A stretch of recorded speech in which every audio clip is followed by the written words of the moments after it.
Kabaddi association ఆధ్వర్యంలో ప్రతిష్టాత్మక యువ తెలంగాణ కబడ్డీ ఛాంపియన్షిప్ కు హైదరాబాద్ వేదిక కానుంది.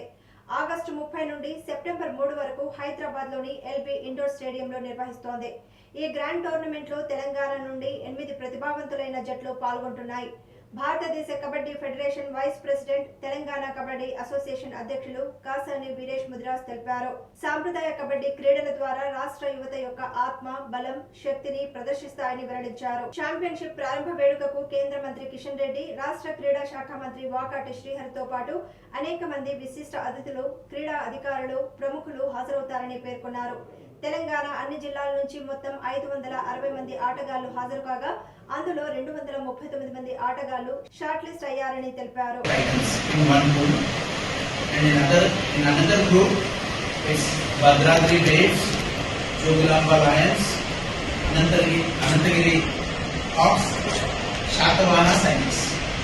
Total 8 teams.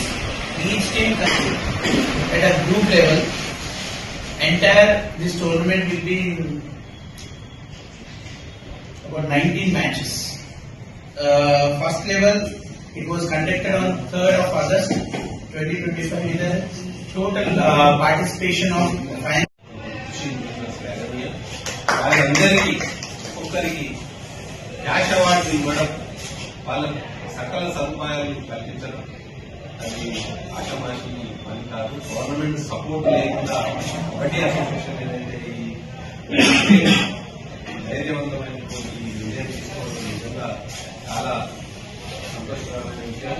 ఈ క్రీడాకారులు అందరూ కూడా వారు చేస్తున్నటువంటి సేవలను పూర్తిగా ఆస్వాదించి వారి యొక్క లక్ష్య సాధనకు రాష్ట్రానికి, దేశానికి కీర్తి ప్రతిష్టలు వచ్చే రీతిలో కోచ్లు, మేనేజర్లు అందరూ, కబడ్డీ క్రీడా సభ్యులందరూ కూడా ప్రతి ఒక్కరు తమ కృషి అందిస్తే వీళ్ళని ఉత్తమ క్రీడాకారులుగా తీర్చిదిద్దే ప్రక్రియలో భాగస్వామ్యం కావాలని తెలంగాణ ఒలింపిక్ అసోసియేషన్ ఈ యొక్క కార్యక్రమానికి పూర్తి సహాయ సహకారాలు అందిస్తూ ప్రతి నిమిషం వాళ్ళని నిరంతరంగా క్రీడాకారులకు ఉత్తమ క్రీడాకారులుగా తీర్చిదిద్దే ప్రక్రియలో మేము కూడా భాగస్వామ్యం అవుతామని ఆశిస్తూ దీన్ని మీడియా ద్వారా, ఇంటర్ మీడియా ద్వారా రాష్ట్రంలోని ప్రతి వ్యక్తికి చేరే